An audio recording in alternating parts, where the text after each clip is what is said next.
Chers fans de foot, chers téléspectateurs d'Apart TV, bonsoir et bienvenue dans ce 46e numéro du Clubhouse de Dribble avec au programme beaucoup de foot. Après une semaine d'interruption, il s'en est passé des choses en coupe et en BGL League avec des rencontres à rebondissement, des rencontres à suspense.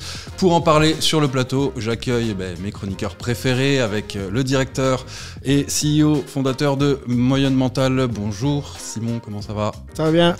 Et vous ? Vous allez bien ?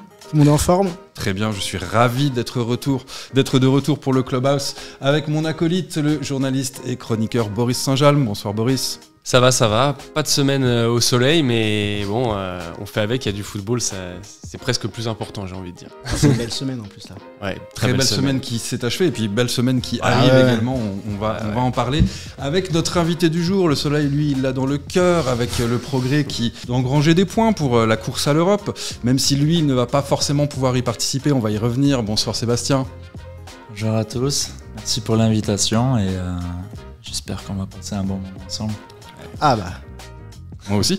Oh. Suspense. On va faire attention. Donc Sébastien Floss, le gardien du Progrès Niederkorn, est avec nous pour parler du sommaire, justement, les résultats et classements de cette 26e journée de BGL League.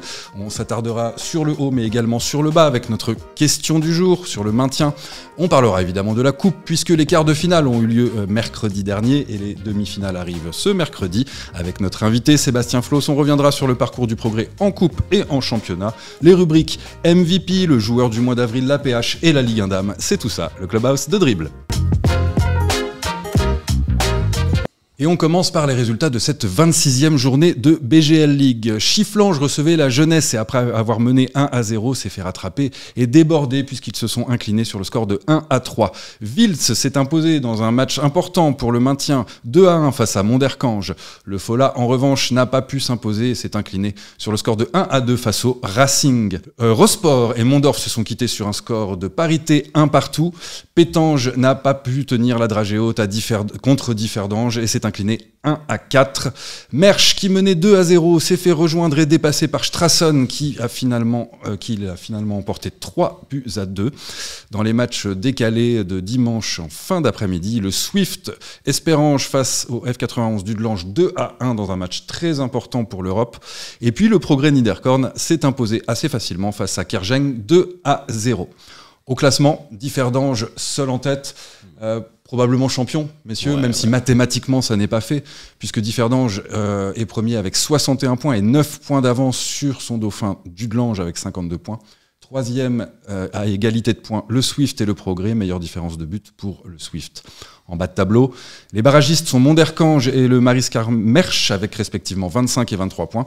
Et donc les deux derniers pour fermer la marche avec 22 points sont Chifflange et le Fola. Alors messieurs, on va parler du haut de tableau, avec notamment Differdange qui enchaîne les victoires. Ça se rapproche, on se rapproche tout doucement. Je pense que là, ce week-end, c'est quand même un gros tournant.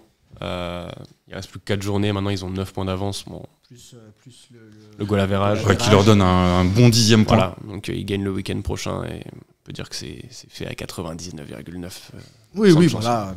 Déjà là, je pense que ça va le faire pour eux. Hein. Ils ont perdu un match en championnat cette année, ils vont pas en perdre 3 ou 4 maintenant, quoi. Je pense qu'il faut maintenant se pencher sur les places européennes. Il faut se pencher sur 2, 3, 4. Ça va être. Là, ça va être chaud, ouais. Ça va être un vrai combat parce qu'avec la défaite d'Udelange, le Progrès, le Swift. Ils sont plus qu'à 3 points. Mais même danger 3, danger sur Dudelange, hein, donc du coup 3 ouais. points. Il reste encore 4 matchs. Là, ça va être une vraie bagarre. La coupe. Va être aussi importante parce que on a l'impression qu'on se dirige vers une finale Progrès Swift Espérange, mais non, en face il y a qui te fait une drôle de tête là. Mais ça peut être une finale Strasson-Mondorf. Bien sûr. Nous on sera pas si étonnés que ça. Ce sont des belles équipes. Pas, mais bon. Mais voilà, donc si la 4e place venait à ne pas être européenne. Là, on va avoir un gros perdant. Donc, En plus, là, tu as des gros matchs de fin de saison. Hein. C'est pour ça que cette semaine-là, elle est fantastique. Quoi. Ouais, c'est clair. Les matchs, deux demi-finales, un mercredi férié. Ça, c'est beau. Ouais. En espérant, franchement, si pouvait avoir On un a petit le beau peu de temps. soleil. Oui. Ah Ouais, ouais. ce serait top. Parce que même hier, ça caillait encore. prévu. C'est pas- Ah non, j'ai déjà regardé la météo, c'est pas prévu. C'est vrai? Il s'est déjà Petit renseigné. point météo. Petit point météo. Ah, mais parce Non, que non, mais c'est important, non, mais vraiment. Puis 1er mai, c'est chouette. On peut faire 2 matchs. Les 2 matchs sont décalés. Enfin, Oui, c'est- tout à fait. Le sont premier à c'est 16h, bien, le ça. deuxième à 19h. Ah ouais, c'est magnifique, bien, on va pouvoir faire. Et puis après, on enchaîne sur la demi-finale de Ligue des Champions. Ouais, c'est magnifique. C'est top. Ouais. Top, Oui. c'est top. Alors, Femme il qui va y, être en a un contente. qui va peut-être regarder attentivement et espérer la victoire de Differdange face à Rosport ce week-end, c'est Sébastien. Parce que dans ce cas, si Differdange est champion, est-ce que vous pensez au progrès, ou toi en tout cas de manière subjective, que Differdange pourra un peu lever le pied lors du derby qui viendra la semaine d'après? Non, jamais. Surtout après ce qui s'est Dans passé les en coupe, derbies, peut-être que. On même lève pas le si, pied. non, on lève pas le pied dans un derby et surtout après le match de coupe. Ouais, je pense Ils qu'ils ont auront une un cœur. revanche à prendre et non, ça va être dur jusqu'au bout et on finit avec des gros matchs Oui. et donc ça va être très compliqué sur la fin. Parce que vous avez encore Dudelange et Differdange. Ouais, Differdange le 12 et Dudelange le 18. Ouais, et on finit par la jeunesse aussi qui Oui, Ouais. gros On calendrier. peut considérer. Et donc, calendrier. si on calcule bien, ou alors je me trompe d'un match, techniquement, ils peuvent être champions chez vous? Non, alors, on va faire cet affront-là de faire être champion. Fêter le titre chez nous, ça va être compliqué pour eux. Ça va être très complié. Même s'ils les deviennent chez nous, je pense qu'ils ont envie de partir. Après, moi, c'est comme je l'ai dit, c'est mérité. Même si c'est notre rival, mais voilà, faut Oui. rester réaliste. C'est mérité. Grosse saison. Et je vais pas encore les féliciter, mais bon, C'est quasiment. Ouais. voilà, c'est quasiment fait. Et, tant mieux pour eux, ils l'ont mérité. Et puis à nous de faire mieux pour la prochaine saison et aussi d'aller chercher un titre de champion un jour. Tu peux nous dire 2-3 mots sur le match de hier? Ben oui, bien Match sûr. sérieux? Match très sérieux de notre part. Je suis vraiment très content. Bonne maîtrise, autant défensivement qu'offensivement. Avec pourtant un très bon Noah Scheidweiler. Très très bon, c'est vrai. Il en a sorti 2-3 où j'ai été vraiment impressionné. Mais on a réussi à débloquer la situation et c'est ça qui a. Les pénaltys, il a vraiment débloqué le match.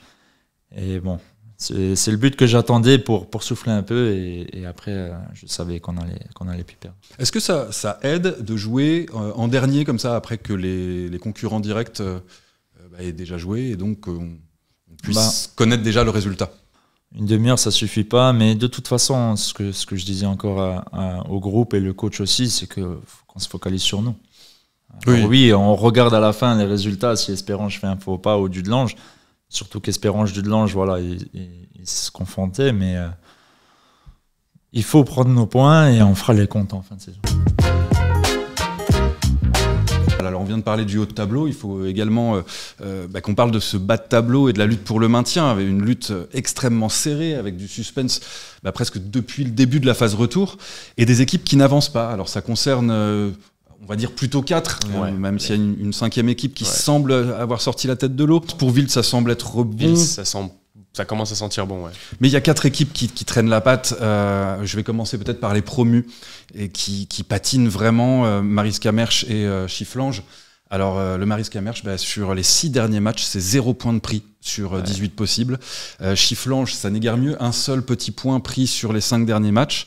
Alors si on se focalise sur ces 2 promus déjà, comment expliquez-vous, messieurs? Historiquement, c'est toujours difficile pour un promu de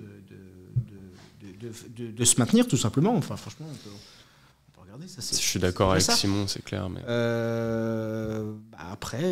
Après, moi, j'ai envie quand même de dissocier les deux parce que Chifflange, c'est une équipe, voilà, sur le mercato qu'ils avaient fait et vu le début de saison qu'ils avaient fait, on commençait à se dire, voilà, Chifflange, ça peut être une équipe, on va pas jouer l'Europe et tout, mais peut-être qu'il peut faire première partie de tableau, 7e, 8e place. Avec Kirch, Nakash, exactement, Dirard qui vient, qui arrive. On avait des attentes. On avait des attentes quand même assez élevées pour un promu finalement. Et moi, je trouve que parmi les équipes de bas de tableau, alors en fait, bon, ils ont la maladie, on va dire, des équipes qui jouent le maintien, c'est que il y a des matchs où vraiment tout tourne contre eux, quoi. Là, même le match d'hier, voilà, ils font l'effort, ils tiennent jusqu'au bout le 1 partout, ils en prennent un à la 93e ou 14e sur un coup franc exceptionnel. Bon, voilà, même contre Dudelange le week-end d'avant, ils perdent 1-0, à la fin, ils sont pas loin de revenir, mais ça tourne pas en leur faveur. Donc, Chifflange, j'ai l'impression qu'ils sont pas loin, mais qu'ils y arrivent pas. Et puis, tu parlais aussi de Mersch. Mersch, c'est pareil, quoi. Hier, ils mènent 2-0. Ils sont même à 11 contre 10 en menant 2-1 et ils finissent par perdre à la toute fin du match, la dernière minute. Avec 2 pénaltys très bêtes aussi concédés. Ouais, c'est compliqué. Après Merch, ils ont un super buteur. Oui, voilà, on pensait que ça allait être un maintien presque facile. Et la belle surprise finalement. C'est surtout là depuis quelques semaines. Depuis la reprise, c'est très dur. Bon, après, effectivement, si tu perds tous les matchs, les autres prennent des points, même s'ils n'en prennent pas beaucoup.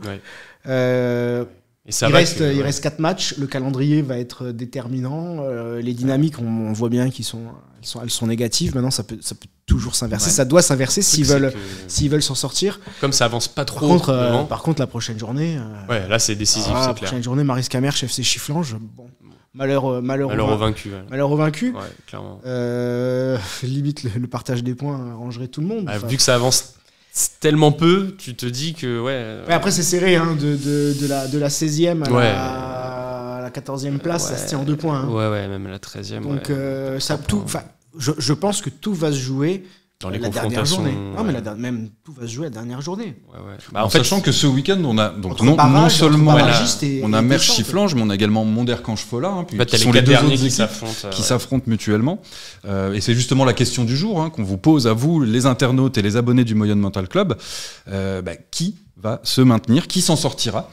Alors, est-ce que ce sera le Fola, Chifflange, Merch ou Monderkange? En tout cas, 2 des équipes parmi les 4 cités vont probablement au moins participer au barrage. En tout cas. C'est ça la question. Vont probablement descendre et puis 2 équipes vont être barragistes. Alors, attardons-nous un instant sur le Fola et sur Monderkange. Donc, Monderkange actuellement premier barragiste avec seulement 3 points d'avance sur les 2 derniers. Et donc le Fola, à nouveau lanterne rouge, avec 22 points. Le Fola, on y croyait, on pensait que ça allait, que la machine avait été remise en route. Et là, depuis 3-4 matchs, c'est un peu plus dur. Après, Monderkange, ils sont sur une bonne dynamique. Ils ont relevé la tête. Monderkange, ils aiment bien jouer les gros, j'ai l'impression, parce que entre la victoire contre le Progrès, le nul obtenu au Swift, tu regardes les matchs contre les grosses équipes, ils performent. C'est paraître surprenant. Et j'ai envie de dire, limite, c'est pas la bonne stratégie pour eux si comptablement on parle de ça, parce qu'en fait, il faut prendre des points contre tes concurrents directs quand tu joues le maintien. Et là, ce week-end, ils vont avoir l'occasion de jouer un match pareil, on va le dire, un malheur au vaincu contre le Fola. Surtout si le Fola perd, ça va être vraiment très dur pour eux. Toi, Sébastien, tu les as tous joués. Qu'est-ce que tu en penses? Qu'est-ce que tu penses de Chifflange? Nous, on les voit jouer, c'est pas mauvais. Ils font des bons matchs, mais ils ont un bel par effectif. 1 ou 2 erreurs défensives, souvent. Ils ont un très bel effectif, avec Nakash, avec beaucoup de joueurs qui ont de l'expérience en BGL.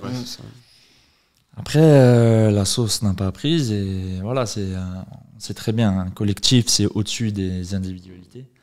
Et on voit que chez eux, ça paye pas. C'est malheureux pour eux, mais c'est vrai que Chifflange, je comprends pas trop. Quand on les a joués, ça a été très dur. On perd chez eux. Pas facile à jouer. Merch, pareil, pas facile à jouer. Fola, c'est un club aussi qui est là et qui est un club de tradition et ancré en BGL depuis de nombreuses années. Et ce serait dommage, je trouve, de perdre le Fola, la BGL.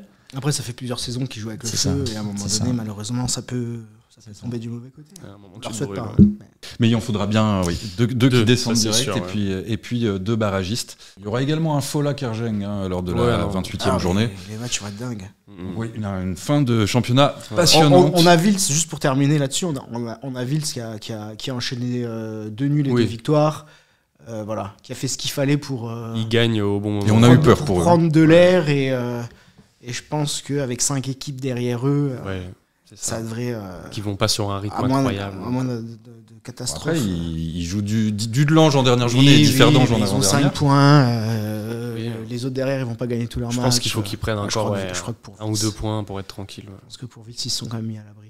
Bon, en tout cas, on aura déjà des premiers éléments de réponse ce week-end. Je rappelle que tous les matchs se joueront à 16h ce dimanche. On passe à la coupe. Ce mercredi avaient lieu les quarts de finale de la Loterie Nationale Coupe de Luxembourg. Et puis, on a eu de très beaux matchs avec Ostert qui s'est incliné face à Mondorf 1-2. Le Progrès qui a gagné dans le derby face à Differdange 2-0. La Jeunesse qui n'a pas pu l'emporter face à Esperange qui s'est imposé 2-0. Enfin, Strassen s'est imposé également 2-0 sur la pelouse des Yellow Boys de Weiler-la-Tour. Ce qui va nous donner des demi-finales passionnantes, donc mercredi qui arrive, là, après-demain. Donc un match à 16h, ce sera Strassen, ouais. Strassen-Esperange, et un match à 19h, donc ce seront les Mondorf qui va recevoir le Progrès, une sorte de préambule avant le match Mondorf-Progrès qui aura lieu également ce dimanche. Alors si on revient un peu sur ces quarts de finale, est-ce que pour vous c'était une surprise de voir le Progrès l'emporter de manière aussi tranchée face au leader differdangeois? Tranché après ses débuts en fin de rencontre, mais moi en fait j'ai l'impression que les 4 équipes de tête là, du championnat sont sur un niveau, même si Differdange a fait une super saison et tout, quand elles s'affrontent, on a le droit à des matchs qui sont souvent assez fermés et avec des équipes d'un niveau assez similaire, où finalement ça va jouer sur une petite erreur, un petit coup du sort, un petit duel. Là, on a le duel qui fait basculer la rencontre, c'est Jarmouni qui va piquer la balle dans les pieds de Brusco, et derrière Issaba qui marque. Bon, moi j'étais pas méga surpris non plus que le Progrès s'impose. C'est un derby, donc déjà les derbys, tu sais que c'est des matchs un peu particuliers. C'est la coupe, le Progrès à domicile, qui en plus a été très costaud. Moi j'ai trouvé défensivement, très très solide. Et c'est vrai que sur le papier tu te dis que Differdange est peut-être un peu favori. Je suis pas tombé de ma chaise quand j'ai vu le Progrès s'imposer contre Differdange. Ouais, non, mais après dans la tête de Differdange, c'est le titre. Ouais. Et en plus, c'est vrai que Differdange j'avais mis Trani, Abreu et Franzoni. Il y avait aussi un petit turnover, ce qui était logique en vue de tout, de pas griller, de pas avoir des blessés pour le match de championnat du dimanche. Non, mais c'est vrai, mais j'ai été un peu surpris quand même du turnover de certains joueurs, parce que moi je pense à ce stade-là de la compétition, si on peut viser le doublé, on y va, et puis c'est contre le Progrès, donc comme je l'ai dit avant, on lève pas le pied contre le Progrès. Mais bon, c'est vrai que c'était un match serré, et je pense que le premier qui marquait dans ces matchs-là, les matchs fermés comme ça, c'est le premier qui marque qui l'emporte en général. Bon, après, place aux demi-finales surtout. Oui, c'est ça qui est le plus important. Là maintenant, effectivement, c'était un derby, c'était chouette. Mais là, le match à Mondorf, ça va être un autre combat. Un autre combat. Nous, on a un peu plus de mal contre les petites équipes. Mais là, on parle d'une demi-finale de coupe. Chose que l'on n'a pas atteint depuis... Thomas, il vous a mis au vert ce soir jusque... non, il ne nous a pas mis au vert. Mais c'est vrai que depuis que je suis au Progrès, j'ai jamais atteint les demi-finales. Donc là, vraiment, faut aller au bout. Ouais. Surtout que pour moi, je pense qu'on a fait le plus dur en éliminant Differdange. Oui. Après, si Mondorf est là, c'est pas pour rien. Non. Donc ça, on le sait, et il va falloir... Et Mondorf fait l'expérience aussi de l'année dernière, où ils se sont fait sortir au Mariska Merch en demi-finale. Ouais. Donc je pense qu'ils ont eu du mal à le digérer, donc ils vont vendre chèrement leur peau. Ouais. Très bien, on va parler de coupe, on va parler de championnat, on va parler de beaucoup de choses en rapport avec le Progrès, avec notre invité Sébastien Floss. Alors Sébastien, tu as 34 ans, après quelques mois à Forbach, tu as fait toute ta carrière en Allemagne, donc à commencer par ton club formateur, Saarbrück, et puis Elversberg, Köllerbach, et puis quelques années à Neunkirchen, avant de rejoindre le Progrès Niederkorn en 2015, donc ça fait déjà 9 ans, tu vas entamer ta 10e saison. 9 ans au même club, à un poste si concurrentiel que gardien de but, c'est rare ? C'est rare, oui et non, j'en ai vu d'autres, et j'ai quelques exemples et quelques idoles, on va dire, comme Buffon, qui a fait une très longue carrière. Alors, sacré modèle. Ouais.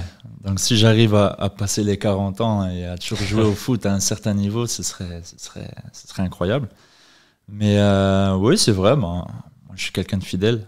Donc voilà, je me sens bien au Progrès, et puis j'ai vécu de très belles choses, et j'avais pas envie de voir ailleurs. C'est un club que tu as vu évoluer, le Progrès ? Oui. Il y a une différence entre... Oui. Autant le Progrès et le football luxembourgeois, mais c'est vrai qu'au Progrès, c'est ça aussi qui m'a fait rester aussi longtemps, c'est que on stagne pas. Je vois qu'il y a une évolution dans tous les domaines, autant dans le sportif et l'extra-sportif. Et franchement, je voulais pas voir ailleurs, parce que quand on se sent bien quelque part, pourquoi partir ? Alors tu t'es blessé à la main lors du match contre le Racing, hein, t'es revenu des vestiaires, t'es rentré sur le terrain, puis finalement t'as cédé ta place avant le coup d'envoi de la seconde période. Alors tu peux nous expliquer ce que tu as déjà ? J'ai eu une fracture sur le dernier os du doigt majeur. Et du coup, c'est 2 mois sans toucher de ballon. Donc voilà, fin de saison. Ouais. Tu es un des leaders du groupe, on peut le dire. Tu tiens ton rôle malgré ton absence. Ça me tient à cœur, parce que pour un peu éliminer peut-être ma frustration de ne plus jouer. Ouais. Donc oui, j'essaye d'aider le groupe au maximum avec ma présence au sein de l'équipe, au sein du vestiaire, à l'échauffement et à tous les entraînements. Est-ce que c'est un lien de cause à effet avec le fait que tu aies passé tes diplômes d'entraîneur ? C'est une continuité. Ouais. C'est une continuité. Les diplômes font que aussi j'ai une certaine vision des choses un peu différente. J'apprends beaucoup de choses à la fédération et j'essaye de les mettre en place le plus tôt possible. Si ça peut aider le groupe, c'est avec plaisir. Alors ton équipe est actuellement 4e, on l'a dit, à égalité de points avec le Swift 3e, 3 points seulement du Dauphin du Delange.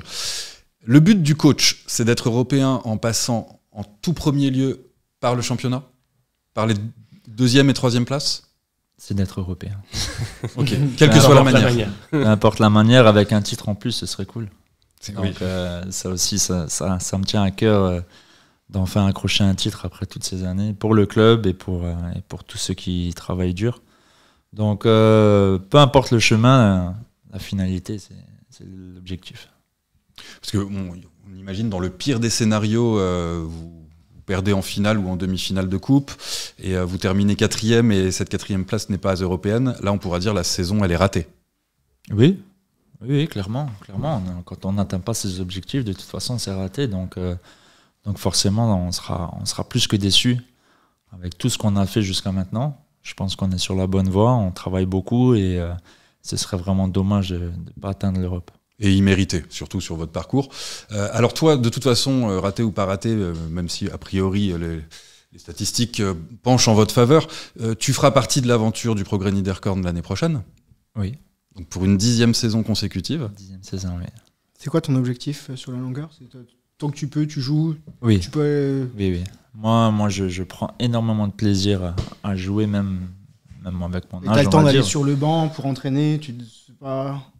Oui, bon, j'ai déjà eu quelques propositions. Il y a des gens qui voulaient me pousser un peu à la retraite, on va dire, en pensant, avec la saison blanche que j'ai faite sans jouer.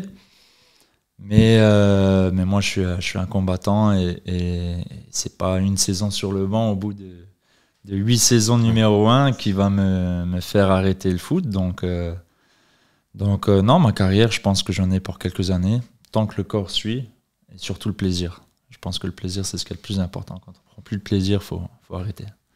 Alors on parlait des objectifs. Donc en demi-finale de coupe, le Progrès va affronter Mondorf mercredi, et puis vous allez à nouveau vous déplacer sur leur pelouse dimanche. Pour toi, quel est le match à gagner absolument ? Celui de mercredi ou celui de dimanche ? Très bonne question. Les deux. De toute façon, oui. Alors nous, on vise toujours le mieux et les meilleurs. Donc après, à choisir, c'est très compliqué. Parce que pour nous, jusqu'en fin de saison, ce sera que des finales. On ne peut plus se permettre de lâcher des points en championnat. Comme à Monderkange. Comme à Monderkange, comme au Fola. Donc ça c'est des points qui sont précieux et qui vont nous manquer en fin de saison. Donc c'est vrai qu'une demi-finale de coupe, on va aller au stade du Luxembourg, oui. C'est ça l'objectif. On n'a jamais joué dedans. Donc ce serait cool aussi. Mais non, le choix est très compliqué. On va cocher mercredi et puis on prend les matchs les uns après les autres. Voilà, exact. Moi j'ai une question très importante. Tu dois avoir peut-être la chevelure la mieux préparée de Luxembourg. Donc quels sont tes secrets quels sont tes secrets capillaires pour nos téléspectateurs et téléspectatrices qui peuvent être intéressés? Les secrets, c'est que c'est ma maman qui me coiffe. Elle est coiffeuse, c'est donc. C'est extraordinaire cette anecdote. Ça, c'est une info. Ça. Ah oui. Donc c'est elle qui me coiffe et depuis toujours. Tout petit. Donc voilà. Merci. Voilà, il y avait un secret. Il y avait quelque chose, effectivement. Non, mais c'est bien, on a eu le point météo tout à l'heure, là, le point capillaire. Voilà, c'est parfait. C'était important. Nous, on va faire le point MVP en élisant le meilleur joueur. Juste, moi, je voulais juste ajouter un petit mot, ou même 2 ou 3, sur l'autre demi-finale. Ah oui. Sur l'autre demi-finale. Donc Strassen Swift. Ouais, Strassen Suisse qui sera aussi, là encore, on voit un grand favori, mais on a une équipe de Strassen qui est très vaillante, qui est très difficile à jouer, qui est proche des places européennes. Hein, finalement, il y a un petit écart, mais il faut aller là-haut. Ils vont vendre chèrement leur peau. Et grosse pression sur le Swift, donc je pense que c'est pas si évident de retrouver le Swift face au progrès. C'est ça. T'es pas à l'abri qu'il y ait une surprise. Ah oui, non, complètement. Et on sait que pour le Swift, c'est après la perte du titre, c'est un grand objectif d'aller au stade de Luxembourg. Holzhauser était sur le banc. Je pense que c'est pas anodin par rapport à ça. Bon, il est rentré, il a marqué, il a fait le taf et il est vraiment très très fort. Holzhauser, quoi. Ouais. Couturier a joué titulaire hier aussi parce que le match contre Dudelange était un vrai bon match de championnat. Mais je pense que Couturier avait besoin de rythme. Je pense que c'est pour ça qu'il l'a mis. Et il a encore été énorme. Mais non. Il n'y a pas que Mondorf Progrès mercredi. Il y a aussi une belle première demi-finale qui sera elle à 16h. Voilà, on vous donne rendez-vous donc au stade de Strassen et au stade de Mondorf pour assister à ces demi-finales de Coupe de Luxembourg. Donc nous passons à la rubrique MVP. Pour élire le meilleur joueur de cette 26e journée de BGL League, eh bien, nous avons retenu quelques noms. Boris, tu vas peut-être commencer. Tu as retenu quelqu'un à Differdange. Ouais. Il y avait l'embarras du choix. Il y avait l'embarras du choix. Differdange qui a encore fait une très très grosse prestation. Moi, j'ai envie de parler d'Arthur Abreu qui fait encore un très bon match sur son côté. Voilà, notamment, il amène le premier but où il dribble sur le côté. Ça m'a rappelé un joueur que j'aime beaucoup, Javier Pastore, contre Chelsea, là, sur le côté son slalom.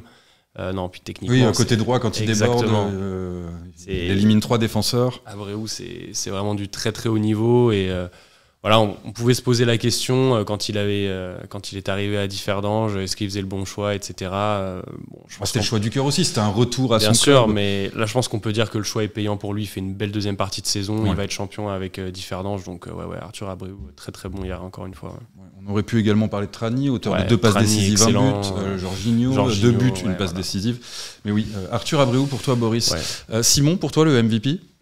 Moi, j'ai beaucoup apprécié Dominique Stolz hier face à Dudelange. Bon, c'est un très très. Pour moi, c'est un top 5 de notre championnat depuis de nombreuses années.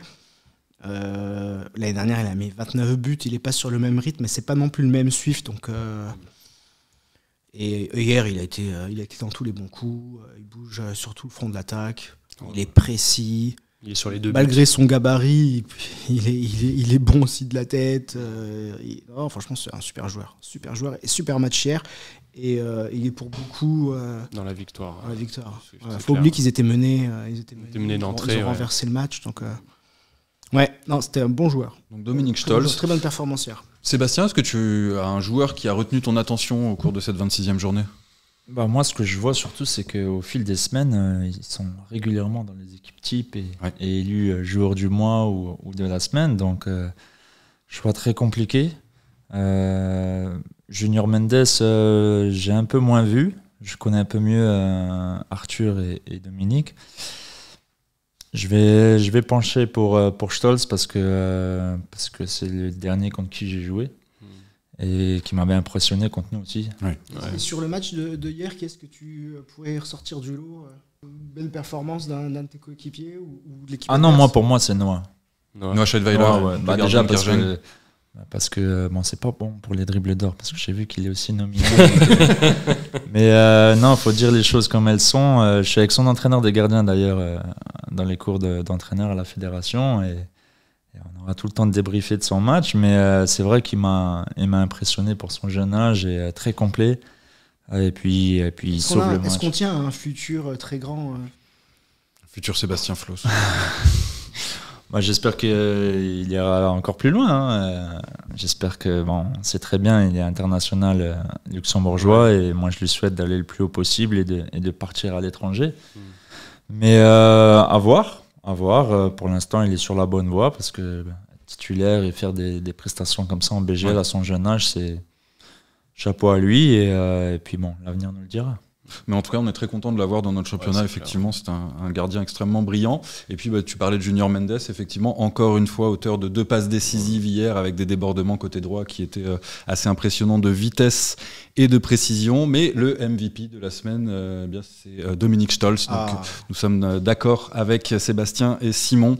Donc, Dominique Stolz, le numéro 10 du Swift Esperange, qui est le meilleur joueur. Alors, vous allez pouvoir également, vous, à présent, voter pour le joueur du mois d'avril, puisque le mois d'avril s'achève. Et nous vous proposons 3 noms pour ce meilleur joueur printanier. Il s'agit de Guillaume Trani du FC Differdange, de Junior Mendes, donc de la jeunesse Esch, dont on vient de parler, et de El Idrissi du Victoria Rosport. Voilà, donc n'hésitez pas à vous abonner au Moyen Mental Club pour pouvoir voter entre Trani, Junior Mendes et El Idrissi. Un petit mot, messieurs, pour vous Ouais, Trani, il est bon. Hein. Trani a été très impressionnant ce mois-ci. Trani, c'est exceptionnel. En plus, moi, c'est vraiment, d'un point de vue personnel, sensibilité foot, les techniciens comme ça, c'est les artistes, quoi. Nous, on aime bien les bourrins, peut-être. Non, mais tu vois, il y en a, ils aiment bien les mecs. J'adore les mecs.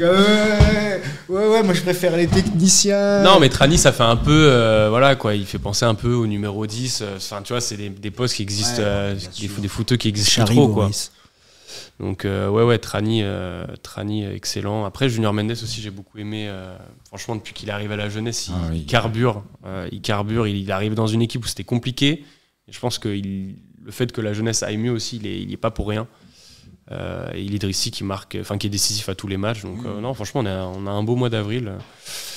Voilà, donc à vos votes, inscrivez-vous pour pouvoir voter entre ces 3 joueurs. Quant à nous passons aux résultats du week-end en PH et en Ligue 1 Dames. En PH, Bétambourg s'est imposé 5-1 face à l'Alicentia Steinzel et donc entérine son titre de champion de promotion d'honneur. Donc Bétambourg qui va non seulement accéder pour la première fois de son existence en non. C'était déjà, il y a 50 ans, pardon. 50 ans après. Donc pour la première fois depuis 51 ans, on va accéder à la division nationale. Ça s'appelait pas la BGL League à ce moment-là. Donc avec cette victoire 5-1, Ostert et Rumelange se sont quittés sur le score de 1 partout. Mamers s'est imposé face aux Loyal Boys de Weiler-Latour 3-0. La jeunesse Canard dans le derby face au Cupchen Vormeldange s'est imposé 1-0. La résidence Valferdange et Rodange se sont quittés sur le score de 2 partout. L'Etzela Ettelbruck a perdu face au Berdenia Berbourg 0-3. Lorenzweiler s'est imposé face à l'Avenir Beggen 3-0. 3-0, c'est également le score de Grevenmacher contre le Blovijs Medernard. Donc le Blovijs Medernard en très mauvaise posture qui va probablement être relégué avec 9 points de retard sur le 15e. C'est clair. Donc au classement, Bétambourg premier avec 54 points devant Rodange 45 points. N'oublions pas que Rodange a un match en retard. Ettelbruck 40 points et Rumelange donc 40 points. On parle un instant de ce match en retard. Donc je rappelle que le match Rodange-Ostert a été reporté, celui du 21 avril au mercredi 8 à 20h après la décision du tribunal fédéral.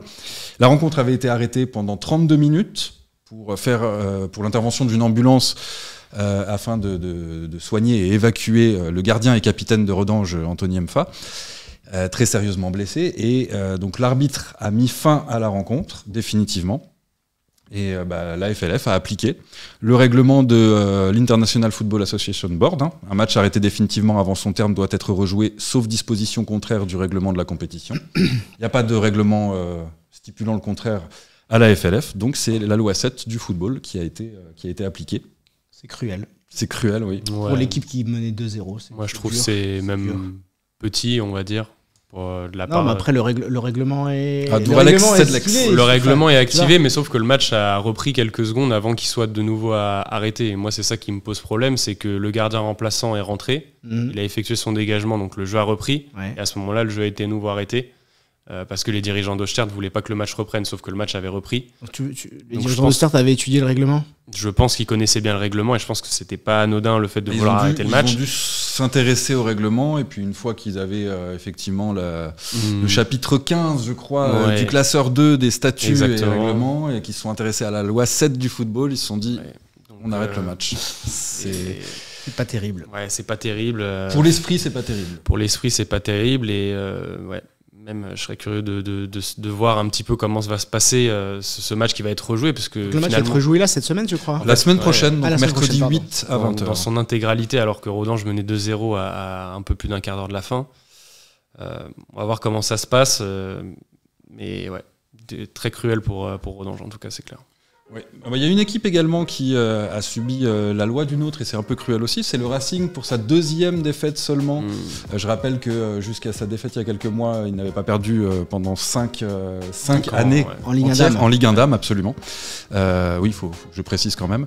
Puisque Mamers s'est imposé 5-1 face au Racing, et du coup le Racing mathématiquement n'est pas encore champion. Dans l'autre match des playoffs, c'est le Swift qui s'est imposé sur la pelouse du SCL 1-3. Les barrages pour le maintien. Donc les Young Boys de Diekirch se sont imposés 4-3 face à l'Entente d'Ifert d'Angeluna. 0-0 entre Bétambourg et Wormeldange. Enfin, Rosport s'est incliné 2-5 face à la Jeunesse Young Minster. Donc au classement, le Racing toujours premier avec 57 points, mais seulement 8 points d'avance face au Swift. Mamers et elle sont 3e et 4e. Bien messieurs, quelque chose à rajouter ? Non, c'est nickel. Sinon qu'il faut être mercredi sur les pelouses de Strassen et de Mondorf pour ces demi-finales passionnantes de la Coupe. Chouette. On vous attend. Je rappelle la date de la cérémonie des dribbles d'or, le 28 mai. Donc les nommés ont été annoncés au Mélusina. Les nommés ont été annoncés dans notre magazine et puis Dribble qui est sorti la semaine dernière, tout à fait. Et à partir de demain, nous les publions sur notre site. Voilà. Il semble que notre invité s'est vu dans le magazine. Voilà. Merci Boris. On se revoit vendredi pour l'apéro. Merci Simon. Merci à vous. Sébastien, merci d'avoir été notre invité. Merci Sébastien. Merci, avec plaisir. Et puis bonne fin de saison en tribune. Mais voilà, je pense que vous aurez des choses à fêter au vestiaire. J'espère bien. Allez, je vous souhaite une bonne semaine. Ciao. Ciao, ciao.